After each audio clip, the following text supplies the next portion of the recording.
Welcome to The Focused View, the podcast for eye care professionals across Australia. In each episode, we bring together leaders from optometry, optical dispensing, and business to share insights, practical strategies, and the latest developments shaping independent practice today. I'm your host, Michael Nasser, and together we'll explore how innovation, collaboration, and smart business thinking can drive growth, enhance patient care, and strengthen the future of independent optometry. Whether you're a student, an early career professional, or an established practice owner, The Focused View is your go-to source for knowledge, inspiration, and connection. The Focused View is brought to you by Vision Connection, supporting independent eye care professionals across Australia through collaboration, education, and business growth. By working closely with leading suppliers and industry partners, Vision Connection offers unique opportunities that help independents stand out and succeed. To find out more, visit their website, visionconnection.com.au.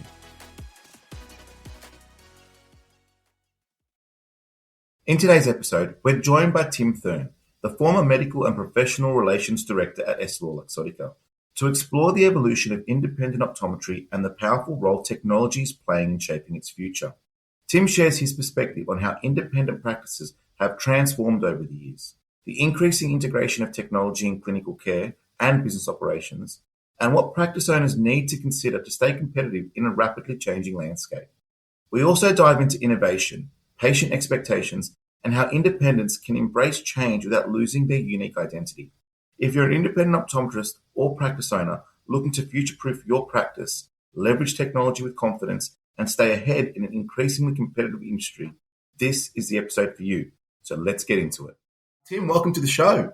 Hi, Michael. Thanks for having me. I'm really excited to talk to you today. I mean, you've been involved in the industry for such a long period of time and obviously so much experience and a wealth of knowledge. So I really appreciate you taking the time to talk to us about the insights that you've accumulated over the years and to share that with the audience. But for the purpose of the audience and so they know exactly who you are if they haven't come across you before, can you tell us a little bit about yourself? Right. Well, my most recent role was with EssilorLuxottica as the Medical and Professional Relations Director for Australia and New Zealand. But I did start out as an optometrist years ago, and that was my primary objective when I went into university, was to get my degree and get out there. And, you know, Australia in those days, there were only 3 schools of optometry: New South Wales, Victoria and Queensland. So I went through New South Wales and headed off down to South Australia because in Sydney it was a bit hard to get a job, and in Adelaide there was no school and they were crying out for optometrists. So headed off down there.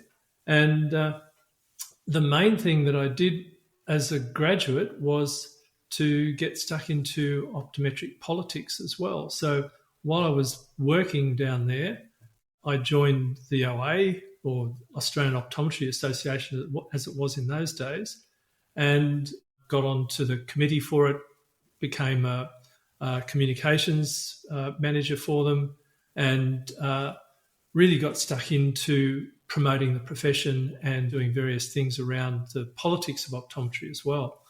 And I became a partner in a business called J. Holland Optometrists.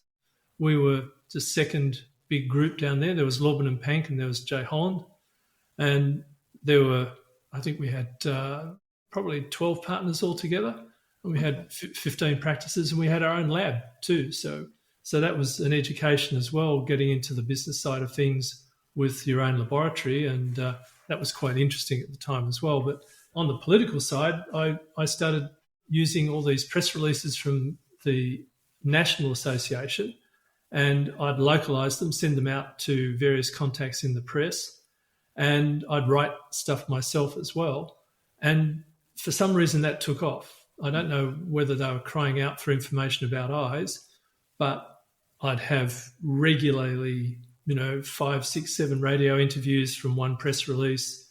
And I ended up probably over a 5-year period, I had about 400 radio interviews, about 200 published articles and about 20 or so TV appearances, as well as then becoming the president for the Optometry Association down there. just as the government decided that they wanted to do a select committee of the upper house of the South Australian Parliament looking at whether optometrists could use diagnostic drugs and whether ready-made specs should be available in South Australia. And that opened a whole can of worms. So that went on for 2 years of my presidency. And it was in the days when ophthalmology wasn't that friendly with optometry, and dispensing wasn't that well looked on as well at that stage. So there was a lot of push to deregulate dispensing completely.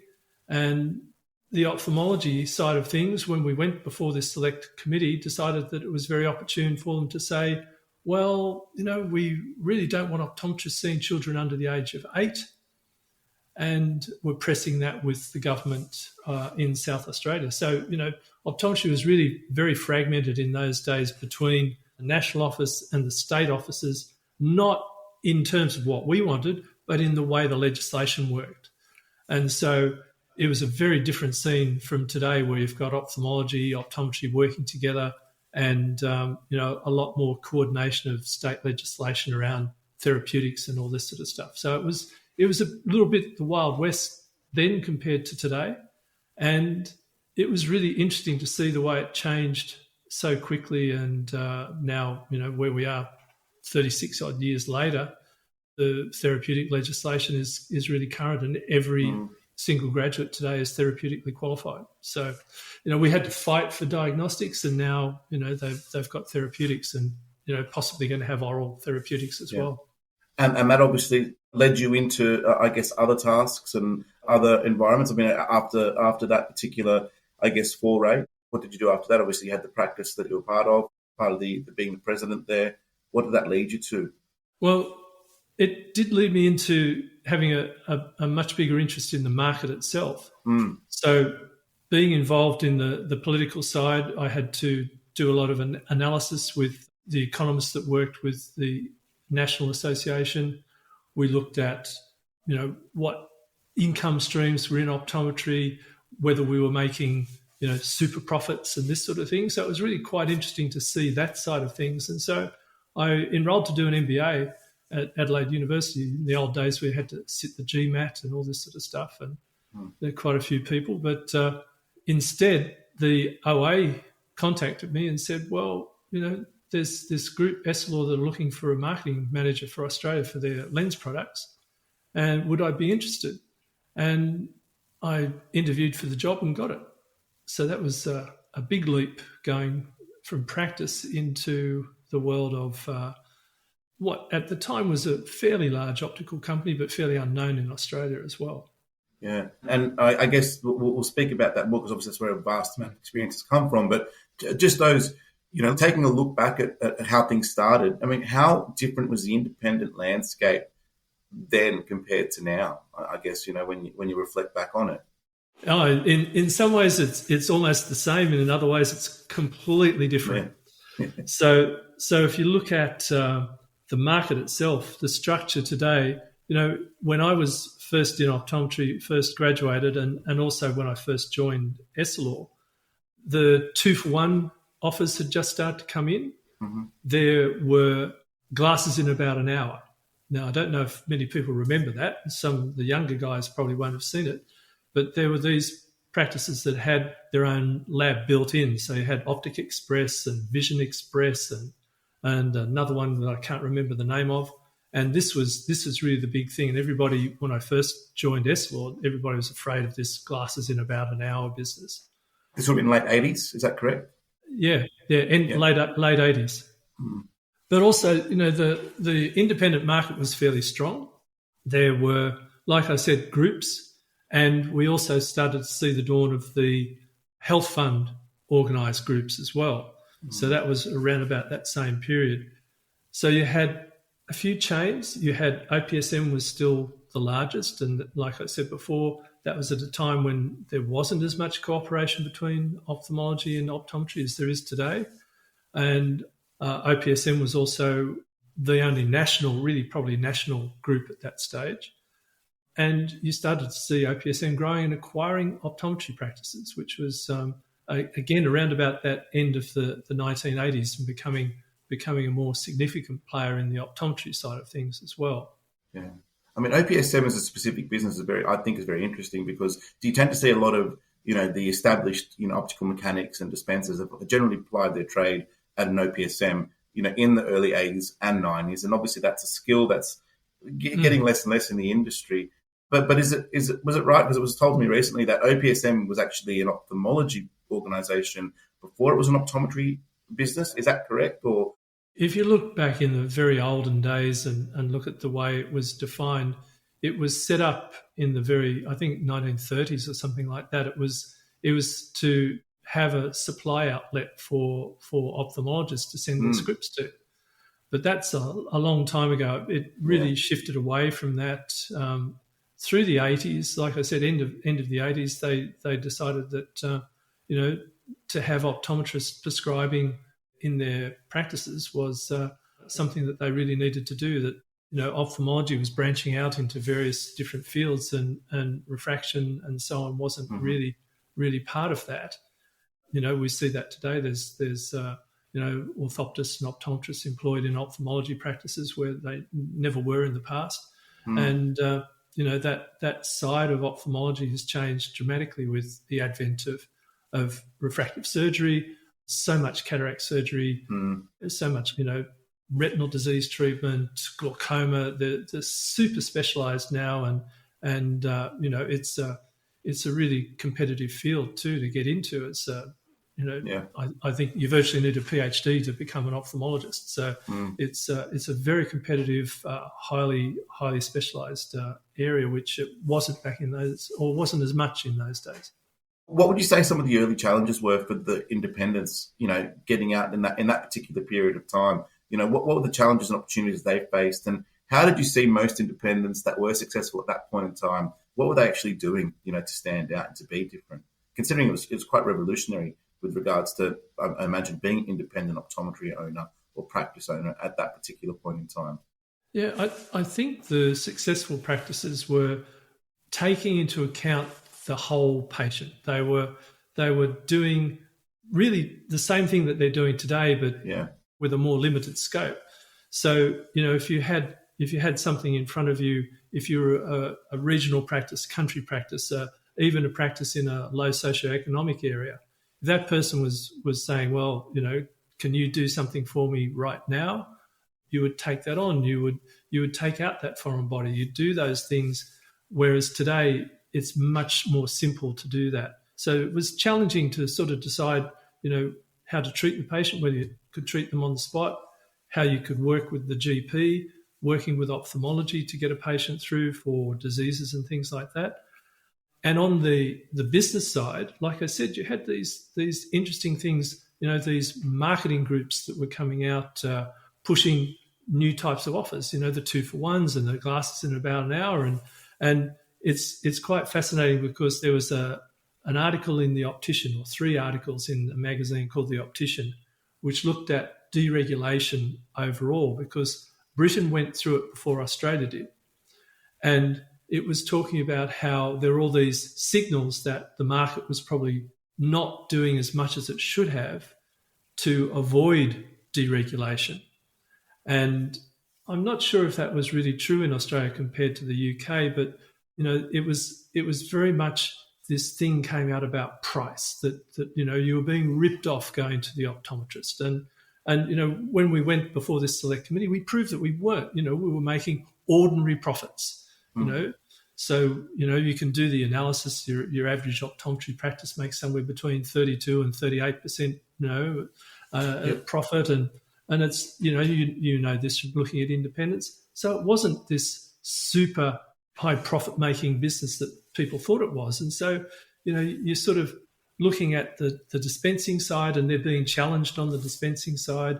And so that was a tough thing for them to work through. I make my money on my glasses, and that is probably the thing where things have changed the most, is the split in the business between refracting, lenses, frames, and other things, other sides of the business. The percentage split is now very much lenses make a good whack of the money, but so does consulting, and frames are much less of a part of a practice. And contact lenses seem to go up and down. They were up very high, and then they've come back down. I think they're around about 6-7% of an average practice. And so people were really challenged by how were they going to grow, and where were they going to grow, and where were they going to meet their patients' needs the best.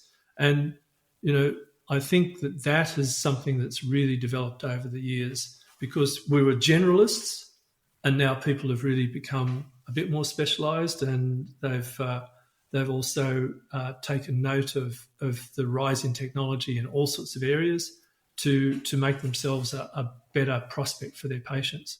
And that's technology specifically is something I want to touch on, because when speaking to someone like yourself, you've just got such a breadth of experience from a time point of view. You've just seen so much of the industry. So when you look back at your time, what do you think were some of the most pivotal technological milestones that have shaped optometry to what it is today as an industry? Yeah, that's really interesting, because when I went into practice, we had about 60% of the market was glass, okay, and 40% plastic, and you had photochromic glass, which was we've got photochromics, and the plastic was CR39. That was it, So in order to deal with someone with a high script or these sort of things, you move towards contact lenses. You didn't have even that basic technology. So if you look at technology, you've got two levels. You've got the basic technologies that could change the patient's comfort, change the look of a pair of specs. So you're talking about simple aspherics. You're talking about high index materials. UV protection. We've known since 1981 that you should be cutting off UV at 400 nanometers. And, in Australia, where, you have I think we're Australia's second only to New Zealand now in terms of skin cancers and stuff. And yet, 40 odd years later, what percentage of people actually get 100% UV protection in their specs? Probably around 30, when it should be mandatory. It should really be something that every patient has a discussion about with their optometrist about UV protection. So you've got those fundamental changes, which even today probably aren't where they should be. But then you've also got the technology around dispensing and the technology around lens production. And so this from Opticare's business. Digital transformation of spectacle lenses has been incredible, because the aspherics you can make, the progressives you can make, all these lenses that you can now customize to the patient, personalize to the patient, that has been really the last 20 years and has been a very, very significant change in the way things are done, not only from the manufacturing side, but also on the patient side as well. And I think that combining those two things, the fundamental technologies, so the materials, the coatings, all that sort of stuff, which there was so little of it when I was first in practice, and so little opportunity to change things for the patient. I sort of look sometimes today and I see guys still using CR30. I go, why? Why? I would have killed to have had what you've got on display for you today. You've got probably 120 different types of progressive lens, or probably more. You've got extended focus lenses. You've got all these thin and light plastics. You've got indestructible polycarbonate. You've got all these wonderful coatings. And what are you prescribing? You're prescribing a spherical CR39 uncoated lens, unmulticoated lens. Why? Why? Yeah. I would have killed for it.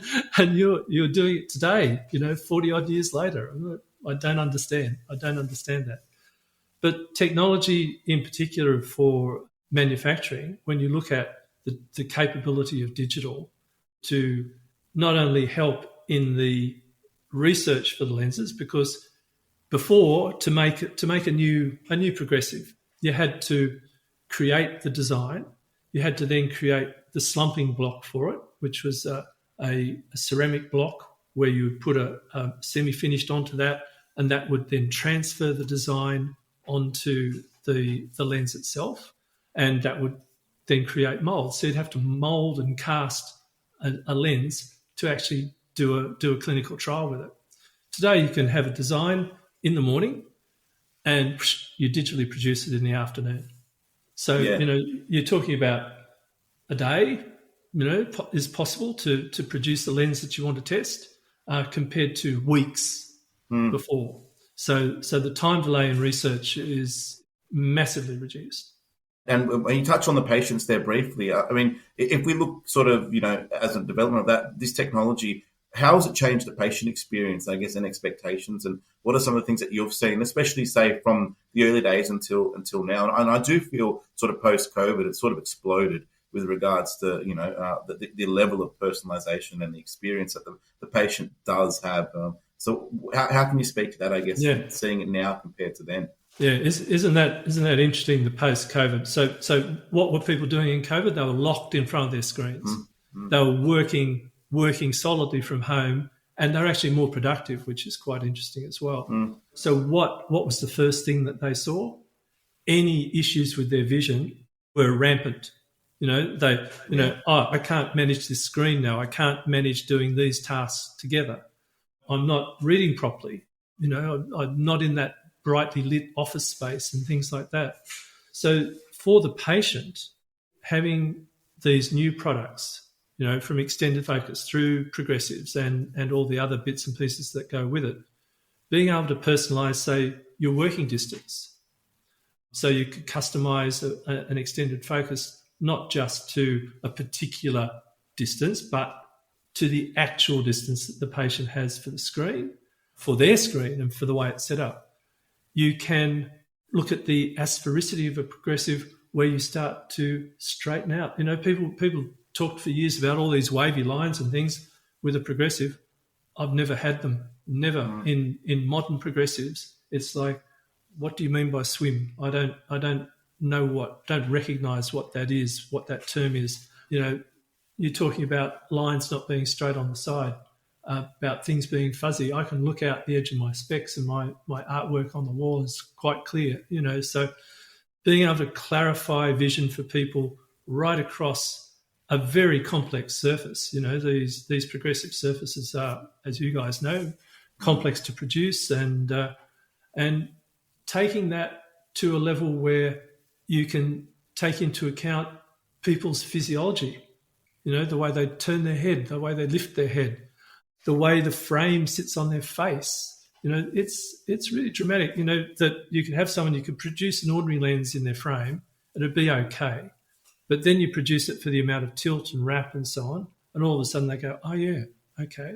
And particularly when these digitally produced lenses came out, when we were personalising them to the frame, you would have people say, these lenses, they don't work. And you'd say, is the frame still in the same way it was when they measured it when you ordered those lenses? I haven't checked. They checked the frame, they put it back into the position that it was when they ordered it, and all of a sudden the patient goes, oh, yeah, that's better. Yeah. It definitely speaks to that experience. I mean, that level of, I guess, finite information that is collected in that process. It does allow you to then look back and say, well, we've got to troubleshoot, or we've got to see what's happening here. I mean, there is that infinite detail that we can get down to now, which can really, I guess, understandably, highlight or create such a good expectation for our patients. And also, I guess it comes then down to the training. We're not going to speak too much about training, but, when it comes to, if I just touch on it briefly, because I do believe it's important, with regards to the training of these technologies, how important is it that independents specifically get a hold of this and explain this to team members and explain the power of the technology, I guess, and I guess any sort of insights that you have on that? I think it's really important. And, one of the things I used to ask when we would be working with practices, because we ran a thing called Verilux Academy across Asia Pacific and Middle East and so on for a number of years.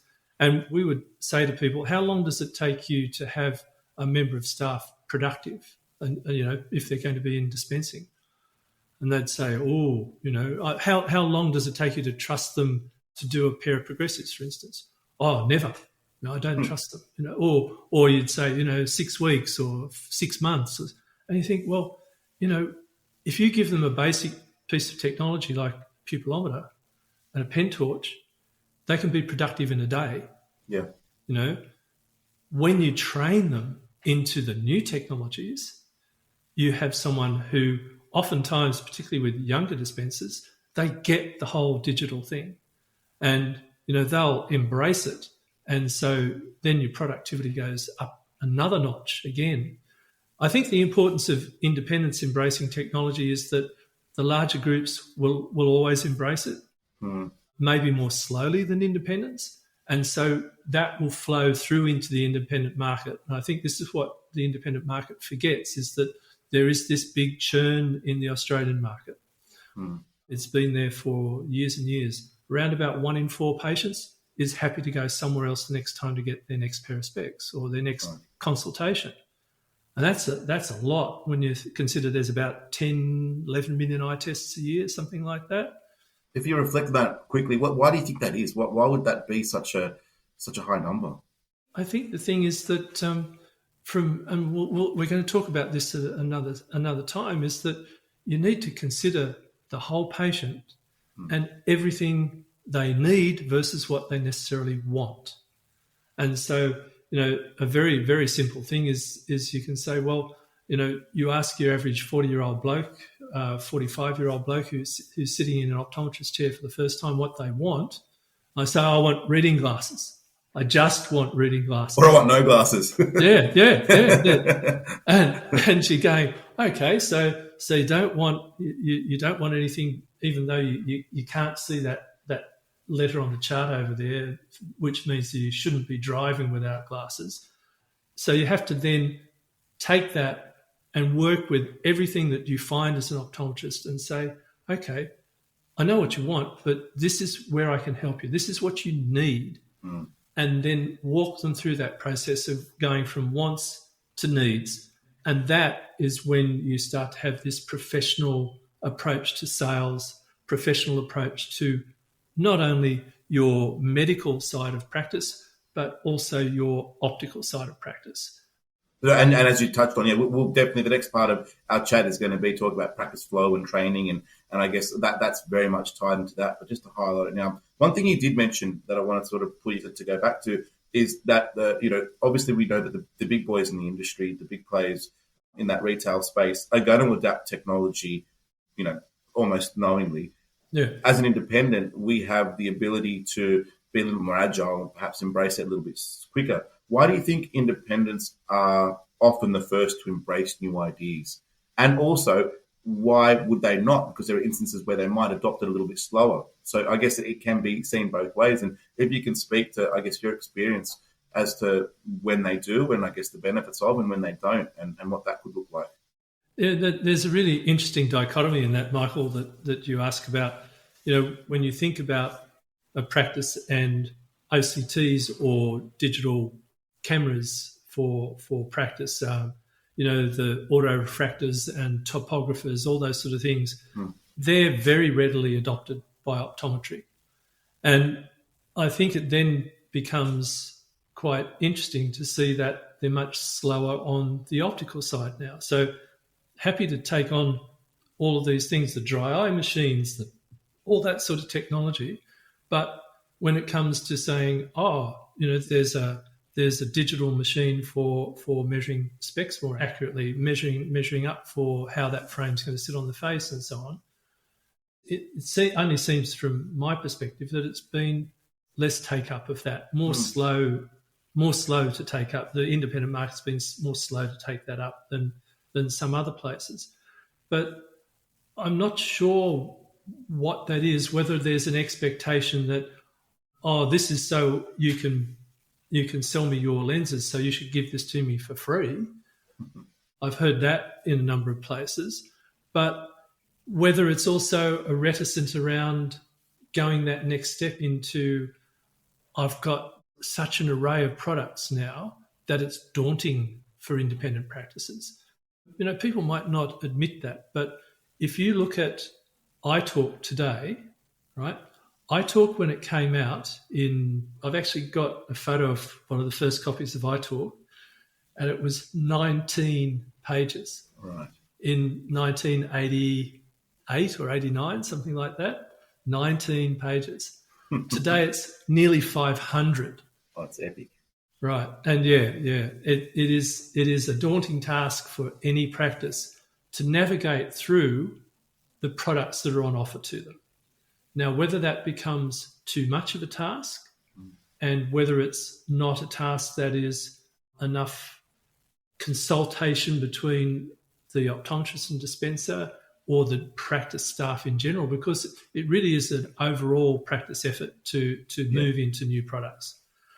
That's probably where that reticence, that slow uptake comes from, because in some ways companies, the optical companies, don't help themselves either, because, say, oh, you can't use our product to do their lenses. We want you to lock into us. And so, you've got one style of it over here and another one over here and so on. So it becomes, but I want to use this product, but I've got this machine and and it's really sort of maybe there's too much choice in that as well. Where do I go? How do I find the right company for me to deal with?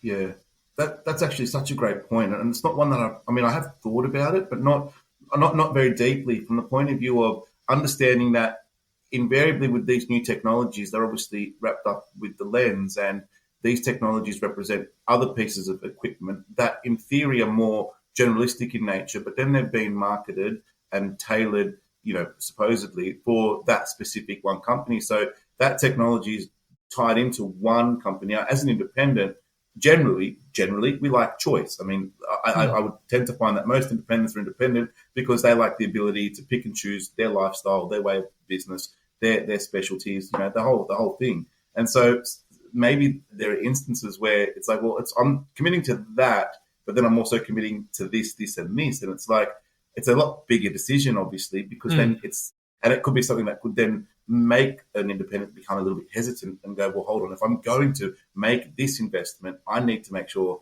that I've got all this sorted. And sometimes people are a little bit ignorant and probably don't realize the extent of what they're committing to, because you invariably do hear that if you get this, then you do this for X amount of years and, there's no cost. And all of a sudden it's like, well, there is, but are you really thinking about it? And how deeply are you thinking about it? And that then could create that analysis paralysis sort of scenario where it's like, well, hold on, is it just about the technology, or is it now about something a little bit more? And what does that mean? So I guess when you say that, it sparked that thought in my mind, which could probably be one aspect. And I definitely think that training the team is a big, because when you adopt technology, like you mentioned, it's not just one person buying in, it's company buying, and it's probably changing the way you operate as a business and your flow. And we'll speak about that more, I guess, in our next topic. But that in itself then creates a little bit of hesitation as an independent. You're like, well, what does that represent? What does that mean? And so it is a bit of a conundrum that they're faced with, because they could adopt it tomorrow if they wanted to,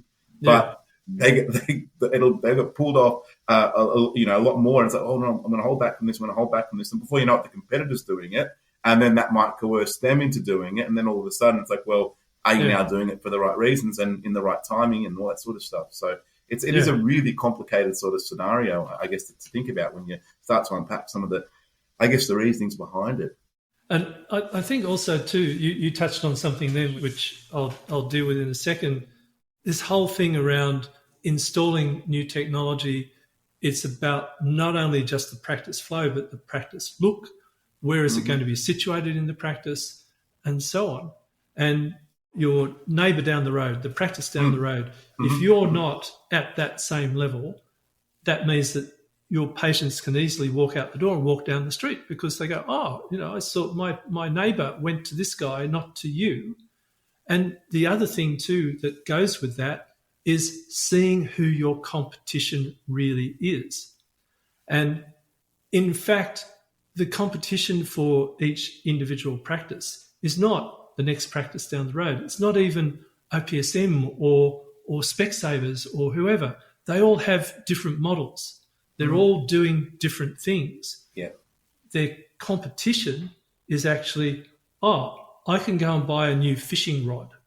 I can go and buy a new thing for my boat. I can put this towards whatever other hobby and stuff that I want to spend money on.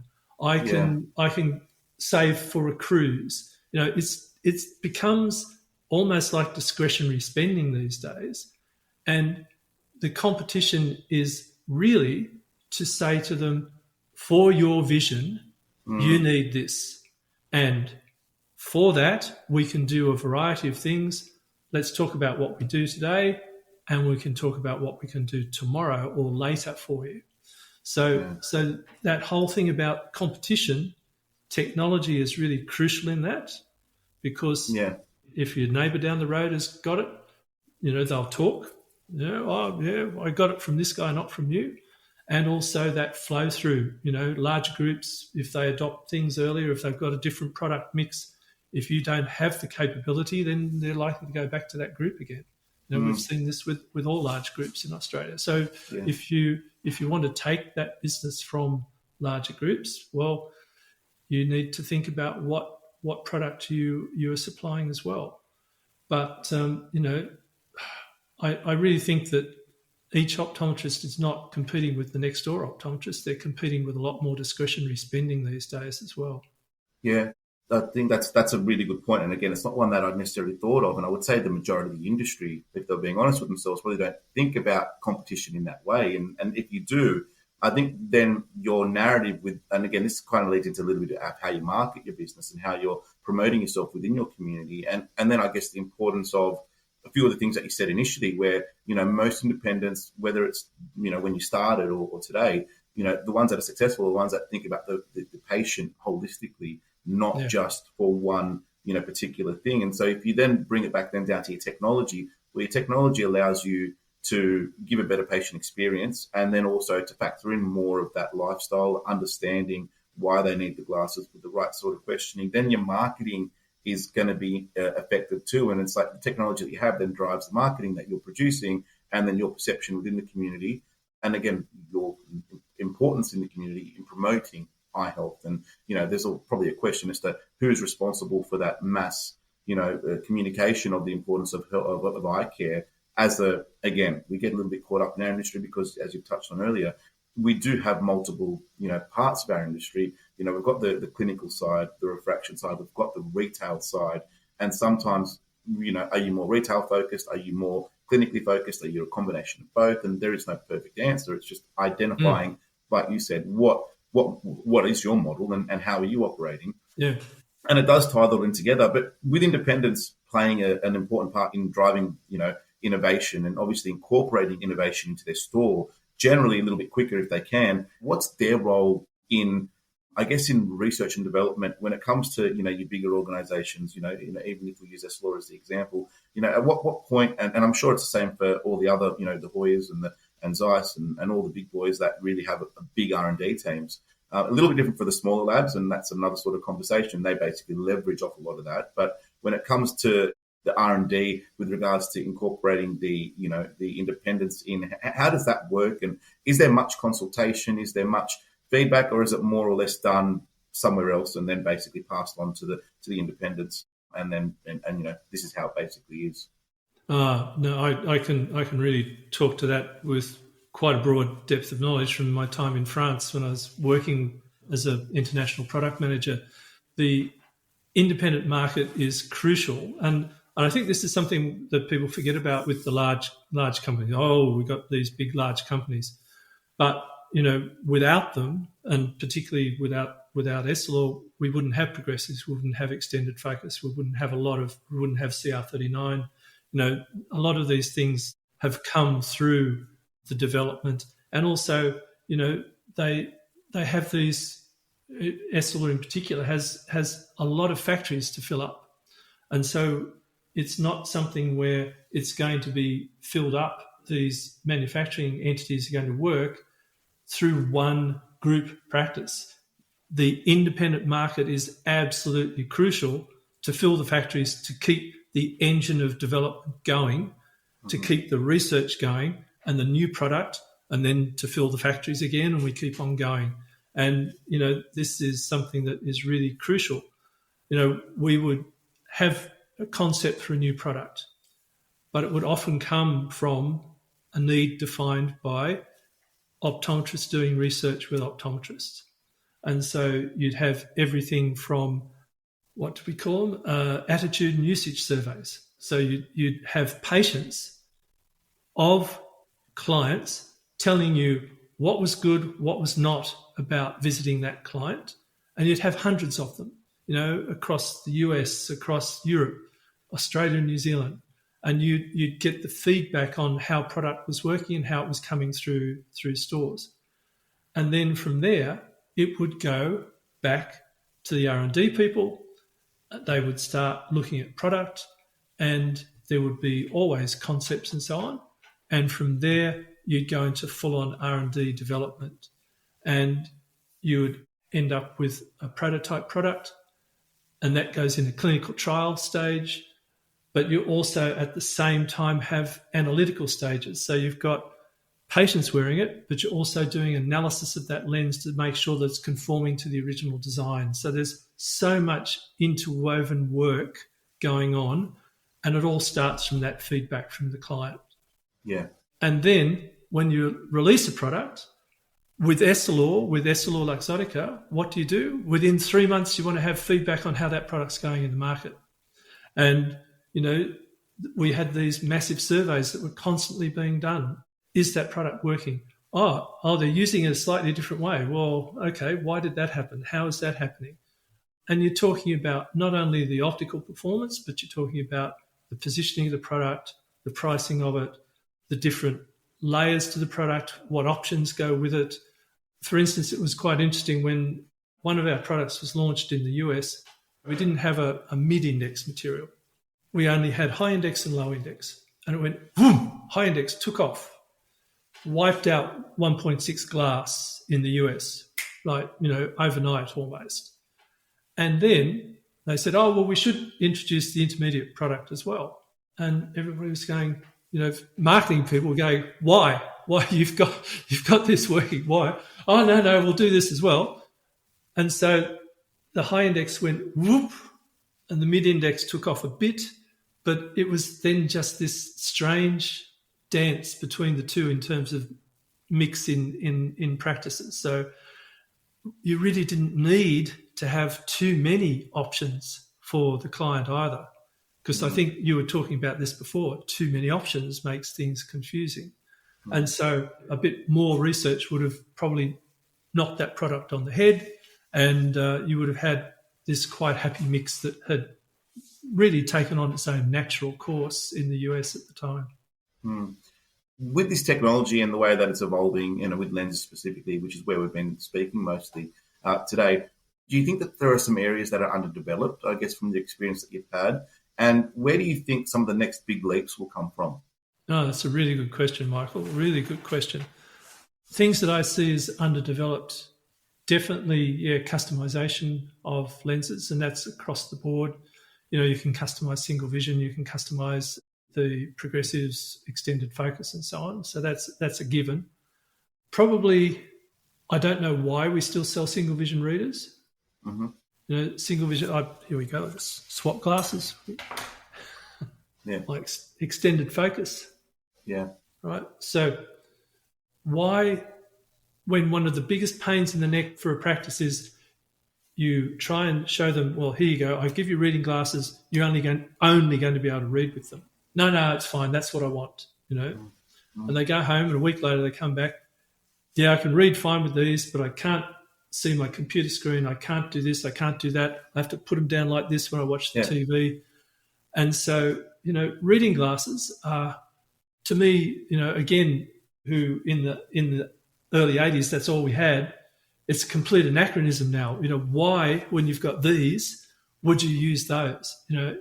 Limited, stuck in one position, and half eyes, God help me, but it's like I see TV personalities with their glasses down on their nose like this, and I think, why on earth, Lee Sales or these people on ABC or various other places, who has given them those glasses when they could be sitting there quite comfortably addressing their interviewee, reading their notes, and not have to worry about it.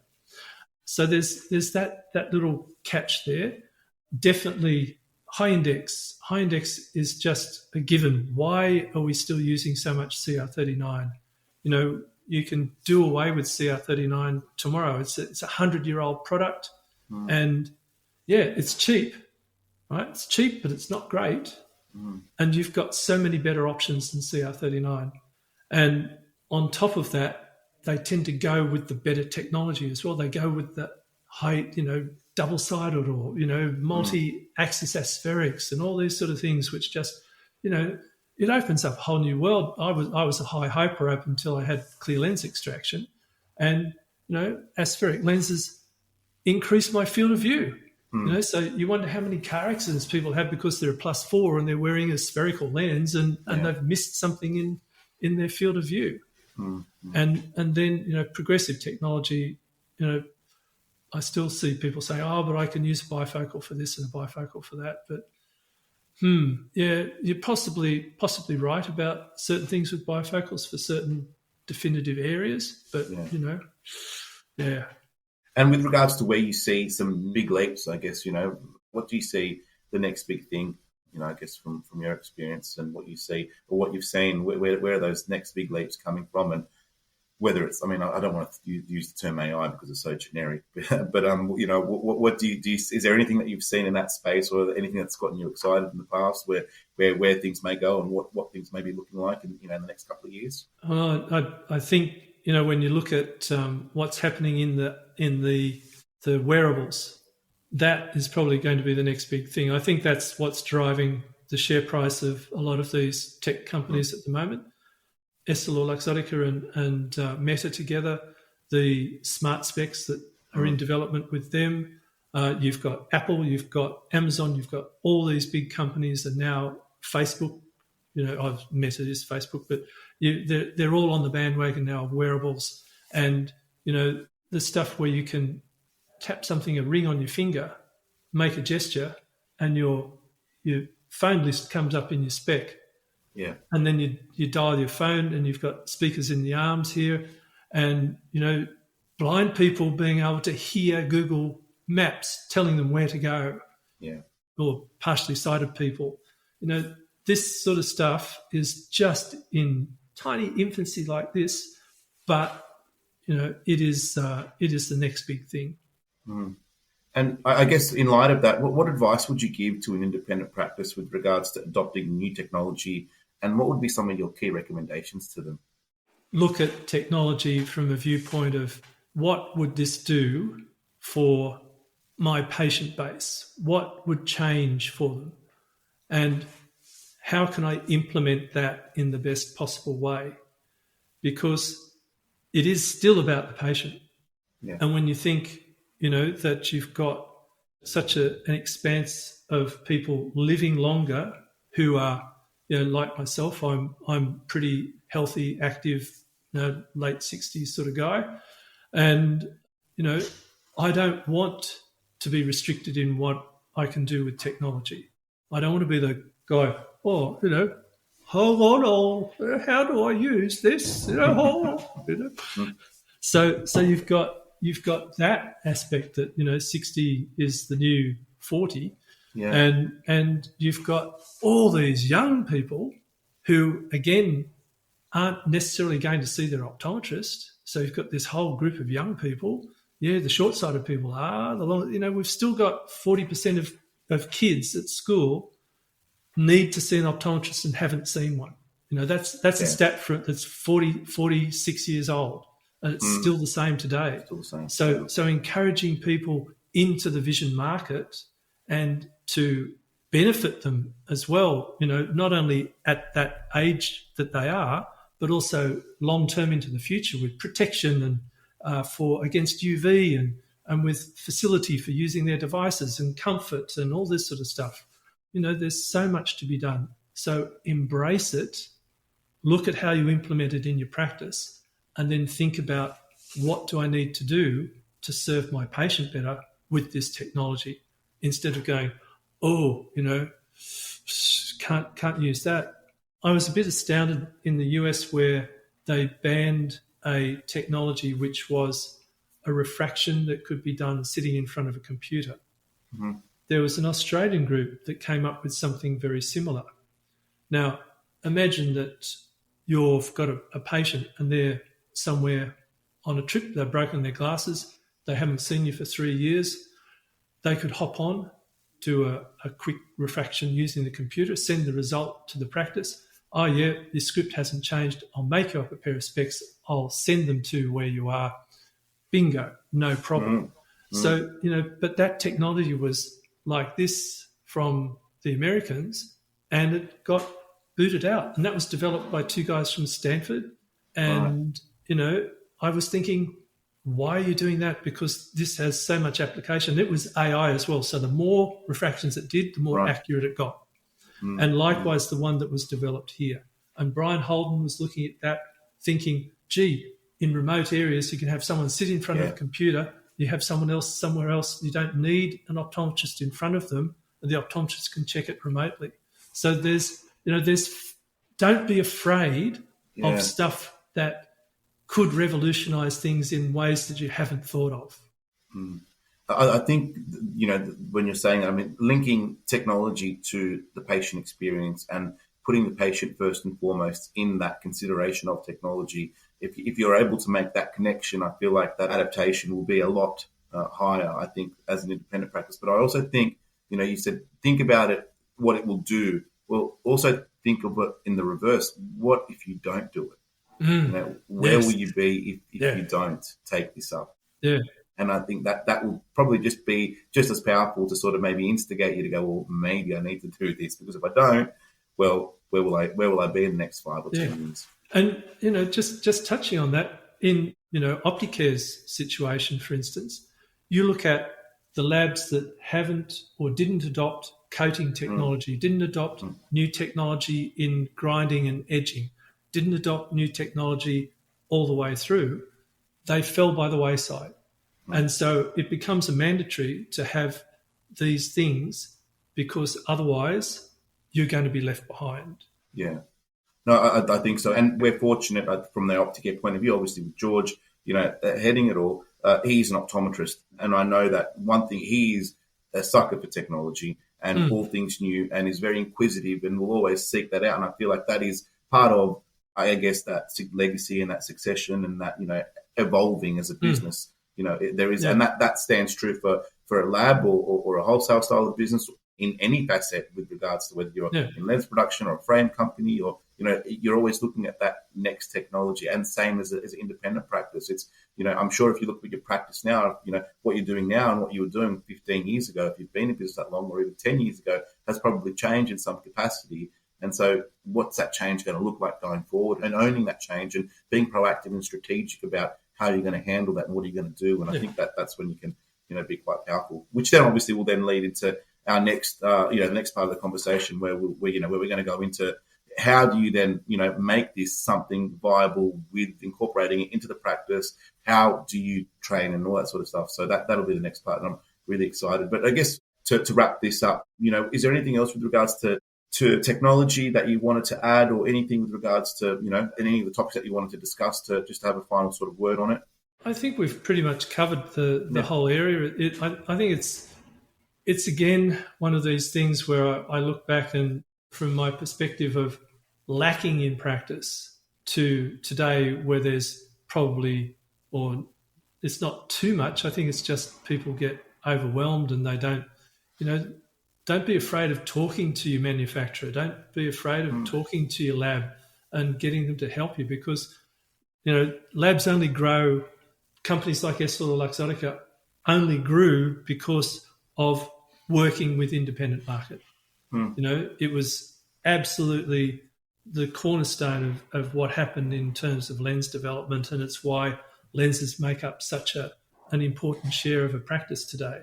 So don't be afraid of it. Don't let it leave you behind, and talk, and it's good for the whole industry, because everybody's always developing new stuff.